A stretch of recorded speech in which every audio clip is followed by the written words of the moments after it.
At the quiet edge of Prescott National Forest, where the untamed wilderness brushed against the borders of civilization, Emily Parker's life took an extraordinary turn. As a wildlife rehabilitation specialist, she had dedicated herself to the delicate balance between respecting nature's wild heart and offering compassionate care. That was how Max, a rescued pangolin, came into her life, deemed unreleasable back into the wild due to his injuries. Emily's home was shared not only with her young daughter, Lily, but also with Max. Though the pangolin had grown accustomed to their presence, his wild instincts still lingered beneath his gentle, armored exterior. Emily never forgot that he was, at his core, a creature of the forest. Then, one fateful afternoon, everything changed in a mere 60 seconds. Emily had stepped away only briefly, when an unfamiliar sound from the backyard sent a chill down her spine. A desperate call, Lily's voice, sent her rushing back, her heart hammering in her chest. The yard was not as she had left it. Something was wrong. What happened in that fleeting moment would challenge everything Emily believed about wild animals, maternal instinct, and the astonishing depths of unexpected love. Before we begin, don't forget to hit the like button, subscribe if you haven't, and ring that notification bell so you never miss a new tale. The late afternoon sun stretched its golden fingers across the yard of a modest ranch house, perched on the edge of Prescott National Forest in northern Arizona. Inside, Emily Parker stood at the kitchen sink, scrubbing the earthy traces of her labor from beneath her fingernails. She had spent the afternoon tending to her vegetable garden, the kind of peaceful chore that made life here feel steady, predictable. Through the window, she watched her 1-year-old daughter, Lily, sitting happily on a blanket in their fenced backyard. The little girl babbled to herself, utterly enchanted by a bright plastic toy clutched in her tiny hands.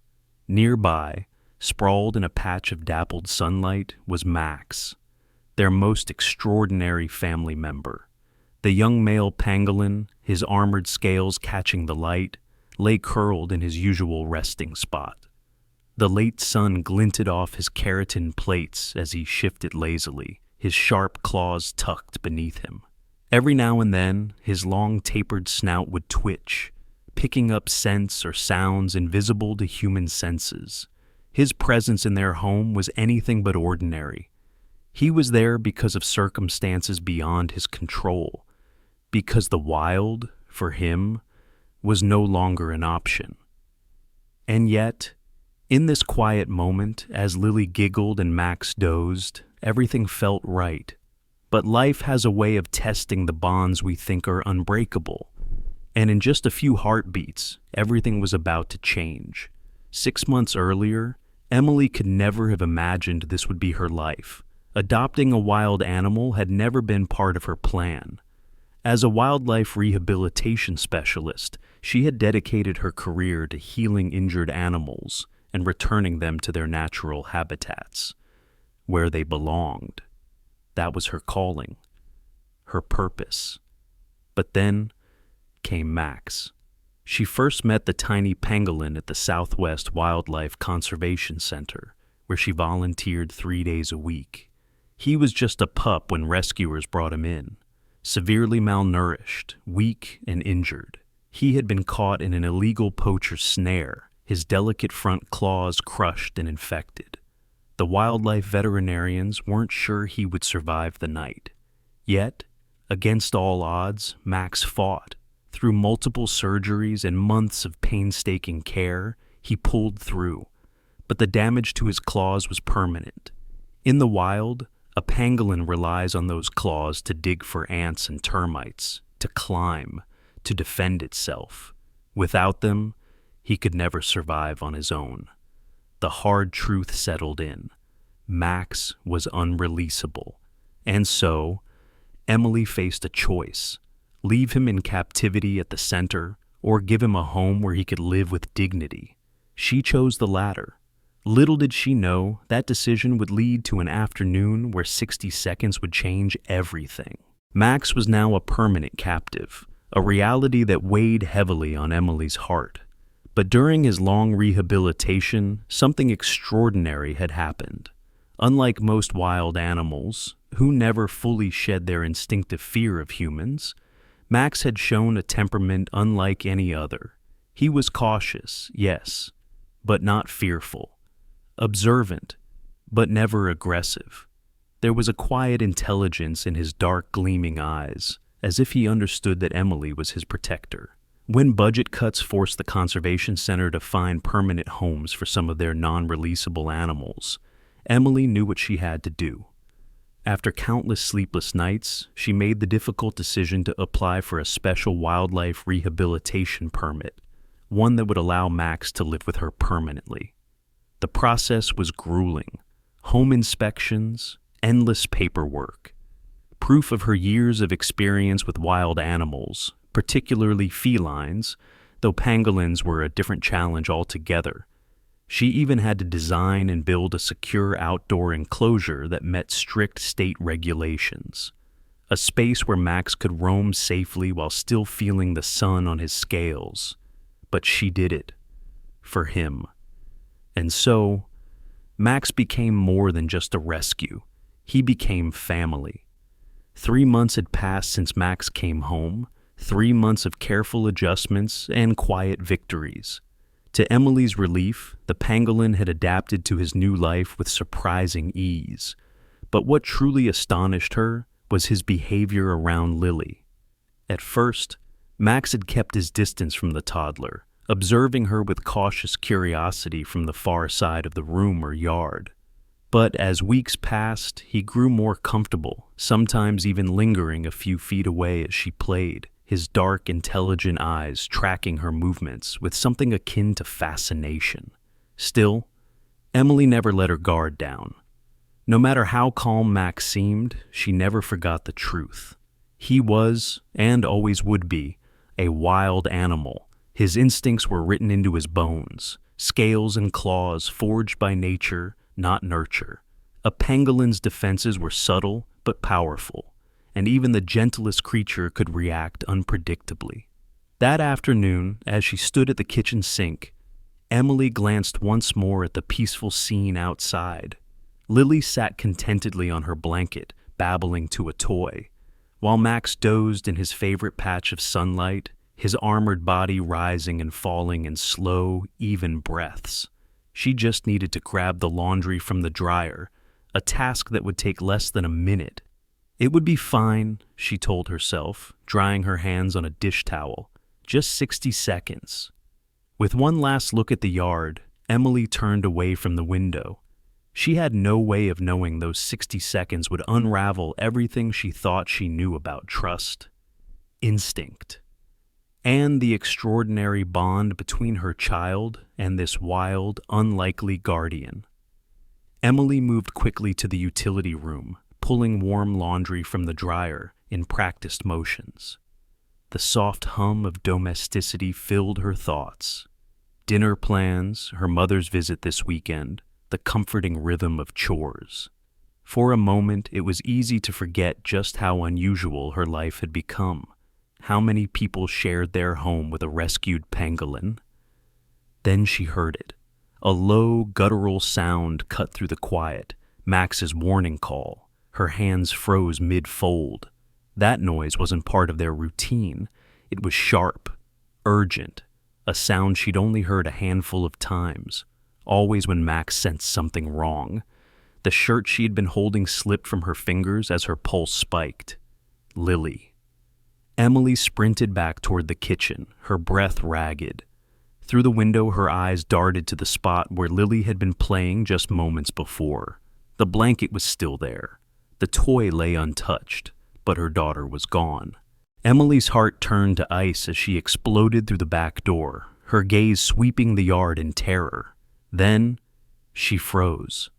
There, in the golden afternoon light, was Max, gripping the back of Lily's overalls in his jaws, dragging her swiftly across the grass toward the house. His movements were fierce but precise, his teeth never touching her skin, only the fabric. Lily, wide-eyed but unharmed, clutched at tufts of grass as she slid along, more bewildered than afraid. "Max!" Emily screamed, sprinting toward them. The pangolin released Lily at once, swaying as he turned toward the blanket where she'd been sitting. That's when Emily saw it. A rattlesnake, coiled tight, its tail still buzzing with menace. Fresh venom glistened on its fangs, and then she understood. The snake had slithered too close to Lily. Max had seen it first. He'd acted in an instant, snatching her away, putting himself between the toddler and the strike. Now he crumpled to the ground, his breath shallow and ragged. A thin trail of blood darkened the scales on his leg, where the snake's fangs had found their mark. Emily dropped to her knees, one arm scooping up Lily, the other reaching for Max. His dark eyes met hers. No fear, no regret. Just quiet certainty. He had done what he was meant to do. The truth of what had happened crashed over Emily like a tidal wave.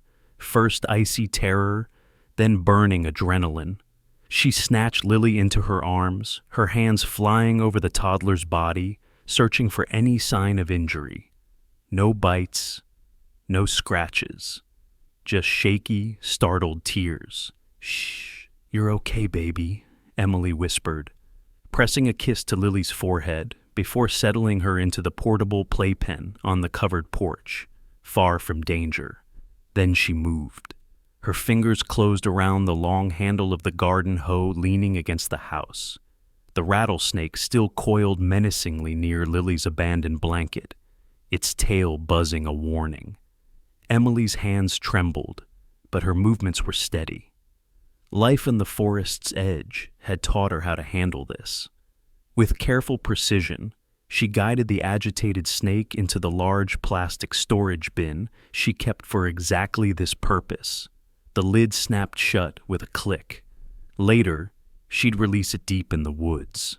But now, Max. She turned, her breath catching at the sight of him lying motionless in the grass. His sides heaved with shallow, labored breaths, the venom already working through his small body. That trickle of blood on his leg told the story. He'd taken the strike meant for Lily. Emily fell to her knees beside him, her fingers gently probing the wound. "Oh, Max," she choked out, her voice breaking. Pangolins weren't immune to snake venom, and time was running out.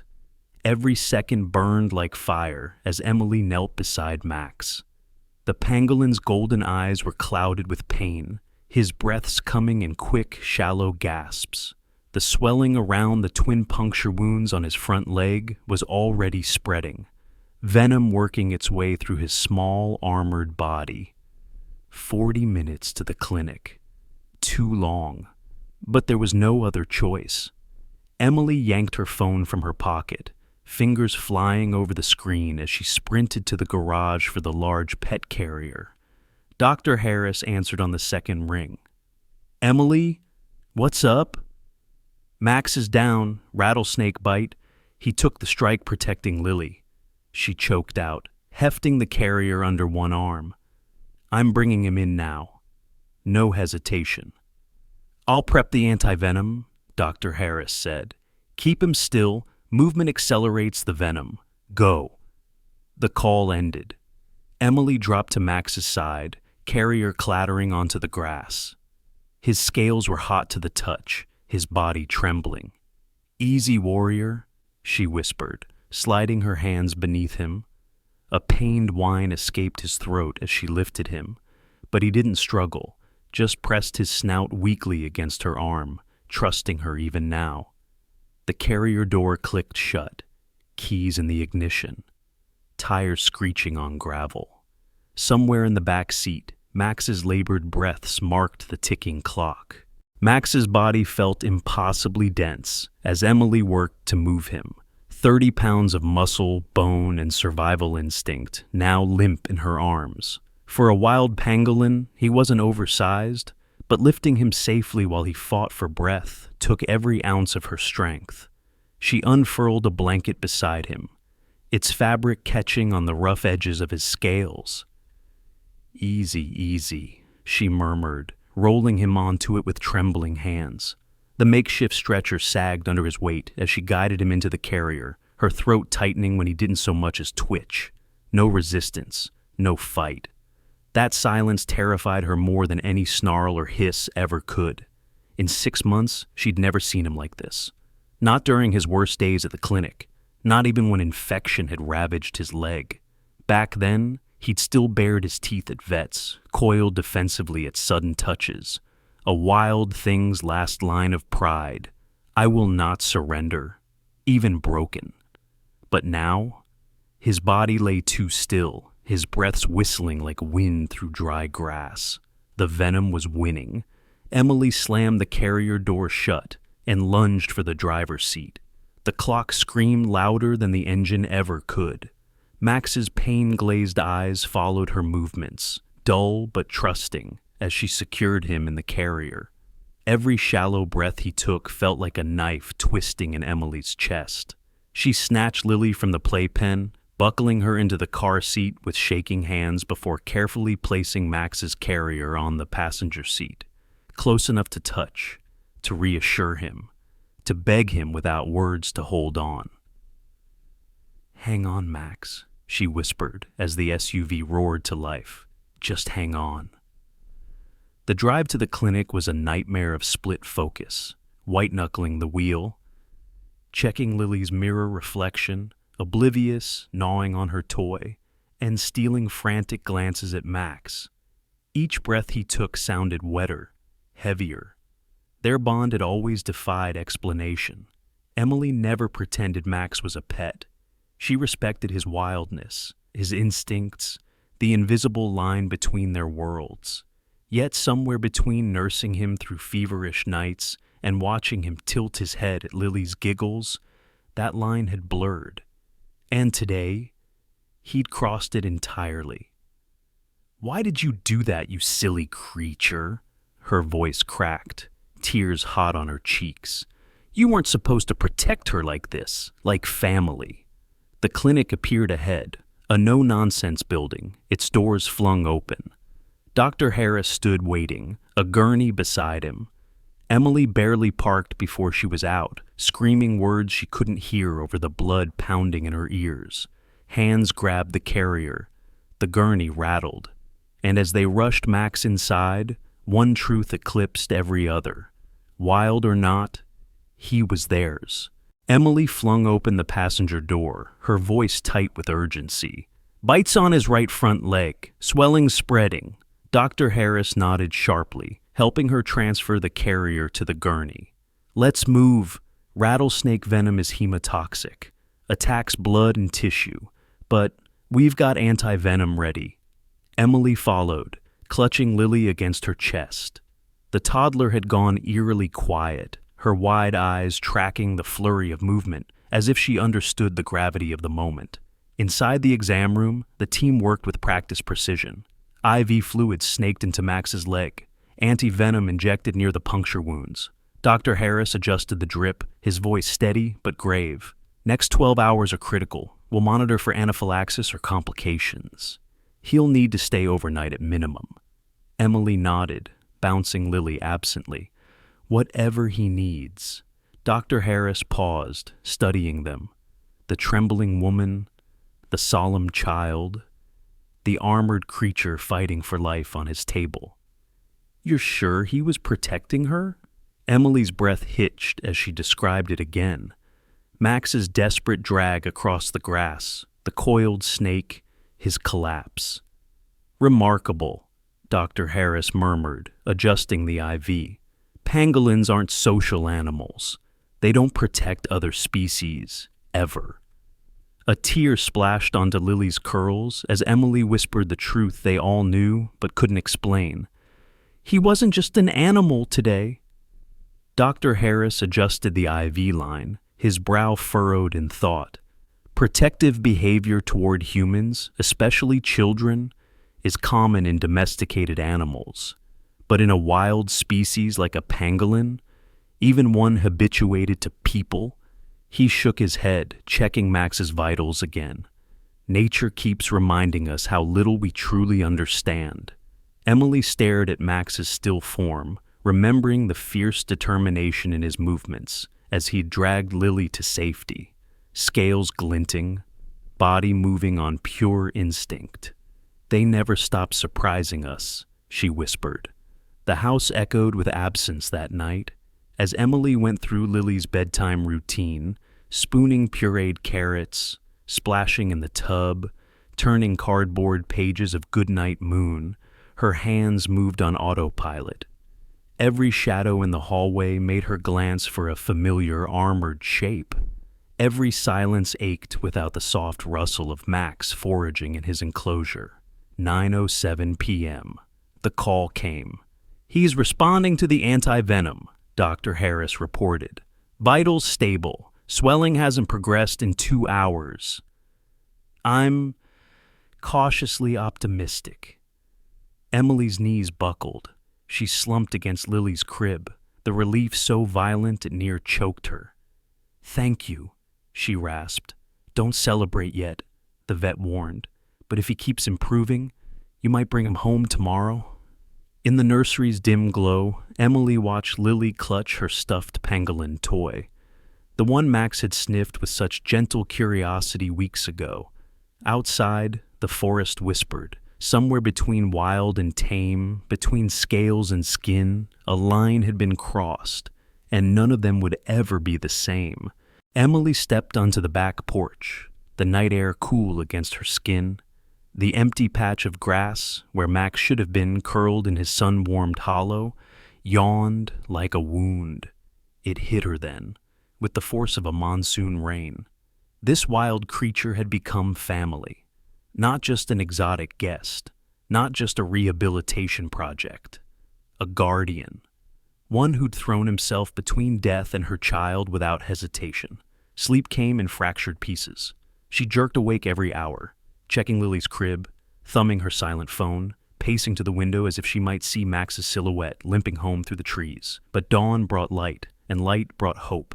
Max was awake, swelling receding, kidney function stabilizing. Venom's grip was loosening. Emily pressed the phone to her chest, eyes stinging. Somewhere in Prescott National Forest, a rattlesnake slithered through the underbrush. And, in a sterile clinic room, a creature who belonged to both worlds, wild yet woven into theirs, was fighting his way back. The call came just after noon, 3 words that sent Emily's heart racing. Max can come home. She arranged for Mrs. Thornton to watch Lily, then drove to the clinic with her hands clenched white on the wheel. Dr. Harris met her in the exam room, where Max lay in a large kennel. The pangolin looked weary but aware, his dark eyes brightening when he saw her. A bandage wrapped his injured leg, the fur around it shaved to reveal healing skin. "He's defied every expectation," Dr. Harris said, carefully checking the wound. "IV's out, he's drinking on his own. Tissue will keep healing, but—" He handed Emily a pill bottle. "Antibiotics, twice daily with food, no exceptions." Emily knelt, extending a slow hand toward the kennel. Max sniffed her fingers, then pressed his snout against them, a quiet hello. The drive home was different this time. No panic speed, no ragged breaths. Just Max's carrier secured in the back, his claws occasionally clicking against the plastic as they turned onto their street. Mrs. Thornton stood on the porch with Lily, who squealed, "Ma!" the moment she spotted the carrier. Emily lifted Max gently onto his favorite patch of grass, the same spot where, days ago, he'd rewritten their story forever. Lily immediately toddled over, plopping down beside him with her toy blocks. Max didn't flinch, didn't retreat. He simply unfurled his good front claw and nudged a block toward her. A silent game resumed. Emily chuckled, shaking her head. "Easier said than done with a pangolin." Dr. Harris grinned. "If anyone can manage it, it's you. You've already pulled off the impossible, just by earning his trust." Carefully, they transferred Max into the carrier for the ride home. He moved slowly, his body still healing, but his sharp eyes missed nothing. That familiar wariness returning as his strength did. The highway hummed beneath the tires. Emily found herself speaking aloud to Max in a way she never had before. She'd always prided herself on maintaining professional distance with wildlife. No silly baby talk. No projecting human emotions onto creatures that live by instinct alone. But today, the words spilled out. "You've ruined me, you know," she said, glancing at the rear-view mirror where his dark eyes gleamed in the carrier. "What you did, protecting Lily like that, there's no chapter for this in any zoology textbook I've ever read." Max rustled in his carrier, scales rasping against the plastic. He couldn't understand her, of course, and yet, that look he gave her, keen, knowing, was the same one that had unsettled her from the very beginning. It whispered that Max existed in some liminal space between wild and something more. Mrs. Thornton's porch light glowed as they pulled up. Lily squirmed in the older woman's arms, reaching toward the carrier with a joyous shriek. "Ma! Ma!" Max's snout pressed against the carrier mesh, sniffing eagerly. No fear, no hesitation, just home. Mrs. Thornton, once wary of Emily's unconventional housemate, now peered into the carrier with newfound respect. "How's our hero doing?" "Healing," Emily said, setting the carrier down gently. "Thank you for watching Lily." The older woman handed over the squirming toddler. "Quite an extraordinary creature you've got there." Her voice softened. Not many wild things would step between danger and a human child. When the door closed behind Mrs. Thornton, Emily unlatched the carrier and stepped back, giving Max the choice. For long minutes he remained inside, sniffing the air, assessing. Then, with deliberate care, he emerged, his injured leg held slightly aloft. The lamplight caught the ridges of his scales, turning them to liquid gold. "Max! Max!" Lily's clear, bright voice cut through the room. His name, her first real word for him, unprompted. Emily's breath caught. She settled Lily in the playpen, where the toddler immediately gripped the rails, bouncing on unsteady legs. Max tilted his head, his dark eyes fixed on her. Then, slowly, purposefully, he limped toward the playpen, not with the caution of a wild animal, but with the quiet certainty of someone coming home. Emily watched, her hand pressed to her mouth, as Max curled up beside the playpen's edge, his good front claw resting near Lily's tiny fingers through the mesh. Some bonds defied textbooks, some love needed no translation. Max moved with deliberate care, his nostrils flaring as he took in the familiar sense of home. He settled a few feet from Lily's playpen, his golden eyes never leaving her. Emily observed the quiet communion between child and wild creature, her chest tight with wonder. There was no textbook rationale for what Max had done. Wild animals weren't supposed to risk their lives for human children. Their instincts should drive them to flee danger, not charge toward it. And yet, the evidence lay before her. A pangolin with healing wounds, and a toddler who babbled his name like a beloved sibling. Perhaps science hadn't yet mapped the full terrain of animal consciousness. Perhaps some connections defied logic entirely. 1 week later, the rhythm of their days had shifted. Max spent his recovery indoors, at first favoring his injured leg, then gradually testing its strength. Emily hid his antibiotics in slivers of chicken, a trick that worked surprisingly well for a creature so wary. On a sun-dappled afternoon, Emily sat on the porch while Lily splashed in a shallow kiddie pool. Nearby, Max stretched out on the warm boards, his bandages gone now, revealing new pink skin where the snake's fangs had struck. Lily squealed as she slapped the water, sending droplets arcing through the air. One landed on Max's snout. He blinked, then, with a huff that sounded almost like laughter, shook his head. Emily smiled, her fingers pausing over her notebook. She'd been attempting to document Max's behavior for the Conservation Center, but some things couldn't be captured in clinical terms. like the way his tail curled protectively toward the pool when Lily wobbled, or how sometimes he'd nudge her sippy cup closer when it rolled out of reach. Small things. Impossible things. The kind that whispered, family isn't always defined by species. The crunch of gravel under tires announced Margaret's arrival. Emily's mother stepped out of her sedan, clutching a shopping bag and wearing the pinched expression she always did when visiting. Eyes darting immediately to where Max lay sunning himself near Lily's pool. "Hello, dear," Margaret called, her voice tight. She hovered near the porch steps, as if an invisible barrier separated her from the pangolin. "How is everyone?" Emily hugged her, feeling the tension in her mother's shoulders. "We're good. Max is healing well." Margaret's brows shot up. Snake bite? What on earth happened? As they sat with iced tea, Emily told the story. The rattlesnake strike, Max's lightning-fast intervention, the frantic race to the clinic. Margaret's grip tightened around her glass, her gaze flicking between Max and Lily. "Wait," she interrupted, leaning forward. "You're saying he dragged her to safety and took the bite himself?" Emily nodded. Margaret set down her drink with a clink. For a long moment she just stared at Max, who'd now curled into a defensive ball under her scrutiny, scales glinting like a suit of armor.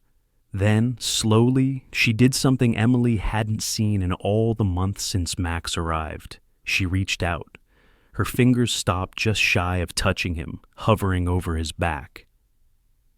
"Thank you," she whispered. Max uncurled slightly, one dark eye peering up at her. Lily chose that moment to splash water in their direction, dousing Margaret's sandals. The older woman startled, then laughed, a real, unfettered sound Emily hadn't heard since childhood. "Well," Margaret said, wiping her eyes, "I suppose every family has its guardian angels. Ours just happens to wear scales." Margaret exhaled sharply, her fingers tracing the condensation on her iced tea glass. A wild animal protecting a human child.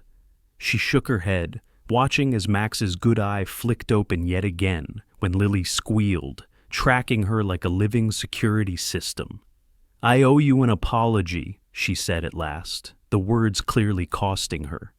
"All this time, I thought you were being reckless, but that creature—" She gestured to Max, who chose that moment to stretch, his scales rippling like molten gold in the sunlight. "He's rewritten all the rules, hasn't he?" Emily felt something unclench in her chest. Her mother's stubbornness was legendary. This concession meant more than any birthday gift. "That's the funny thing about nature," Emily said, watching Lily pat Max's tail with her wet, tiny hands. The pangolin didn't flinch. Just when we think we've got it all figured out, it shows us something impossible. Margaret snorted, but her eyes were soft. "Well, if we're keeping a dragon, I suppose I should start bringing better treats than supermarket cookies." From his spot in the sun, Max's nostrils twitched, as if in agreement. The desert sunset blazed across the sky as Emily and her mother sat in comfortable silence, watching Max's silhouette against the fading light. His posture was alert, yet relaxed, a sentinel at the edge of their world. "Abuelo used to say pangolin were liminal creatures," Margaret murmured, swirling her iced tea. "Not quite animal, not quite spirit. Claimed they could see death coming before it arrived." Emily chuckled. "Superstition. Maybe." Margaret's gaze lingered on Max. "But every myth starts with a grain of truth. People notice things science can't always explain." As if summoned, Max turned. The dying light caught his eyes, turning them to twin embers. For a heartbeat, Emily could almost believe the old stories.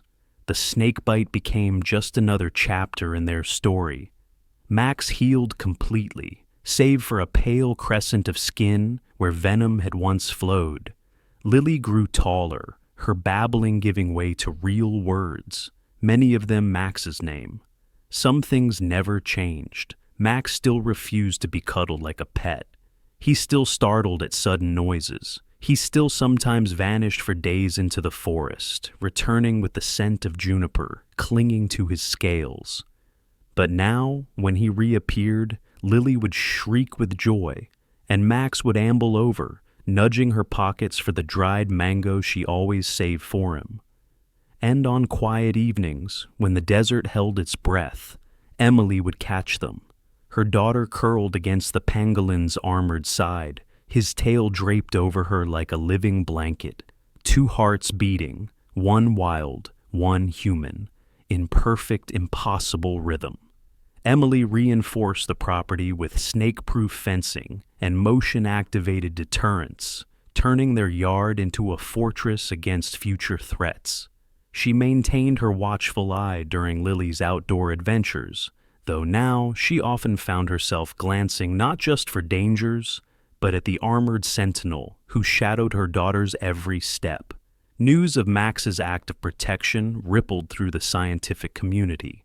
Dr. Harris published a case study titled Interspecies Altruism in a Non-Domesticated Pangolin, a Case Study, which sparked heated debates in academic circles. Researchers from the state university requested observational visits, their eyes alight with fascination as they watched Max interact with Lily, his wariness of strangers starkly contrasted by his gentle tolerance of the toddler's clumsy affection. "You realize," Dr. Harris murmured during one such visit, as Max allowed Lily to examine his scales with a plastic stethoscope, "he's rewriting what we know about pangolin intelligence. This isn't just habituation, it's choice." Yet Max remained at heart a wild creature. Some nights Emily would wake to find his enclosure empty, the desert calling him home. But he always returned, often by dawn, sometimes days later, with pine needles caught in his scales and the faintest musk of the wilderness clinging to him. Lily would greet him with a shriek of joy, and Max would huff in response, nosing open the treat jar with practiced precision. The university erected a plaque at the Wildlife Center, in honor of Max, who taught us that the line between wild and tame is drawn not in sand, but in the moments that defy expectation. Lily, now 7, kept the framed newspaper article about Max above her bed. The pale crescent on his leg had faded, but the legend hadn't.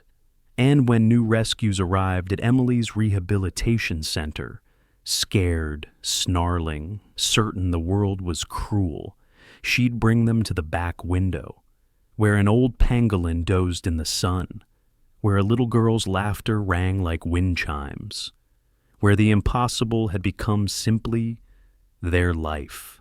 Emily allowed the researchers their observations, brief controlled sessions where they documented Max's behavior with Lily, but she drew firm boundaries.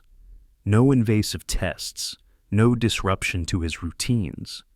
To them, he was a fascinating case study. To her, he was still the wild-hearted creature who'd chosen to stand between a rattler and her child. As summer evenings stretched long and golden, Emily often found herself on the porch, watching Lily's chaotic play under Max's silent guardianship. He never sought pats like a dog or purred like a cat. His love language was subtler, the way he repositioned himself to block the setting sun from Lily's eyes, or how his tail twitched toward her when she wobbled on unsteady feet. One such evening, as fireflies blinked to life, Emily studied Max's inscrutable face. "I think you know exactly how much you've upended our lives," she murmured. Lily giggled, stacking blocks into a lopsided tower beside him. Max blinked his slow, deliberate blink, the one that always felt like a secret shared. Science would never fully explain him, Emily knew. The textbooks called it aberrant behavior, but she'd come to see it differently. Some souls, whether furred or scaled or feathered, simply recognized each other across the divide. And when Lily, now half asleep, curled against Max's side that night, his body heat warming her small back, Emily didn't see a wild animal tolerating a human. She saw two hearts who'd rewritten the rules. The question would always linger in Emily's mind. Why? Was it some sophisticated survival instinct, an evolutionary glitch in Max's wild brain, or something far deeper? Something science hadn't yet found the language to name.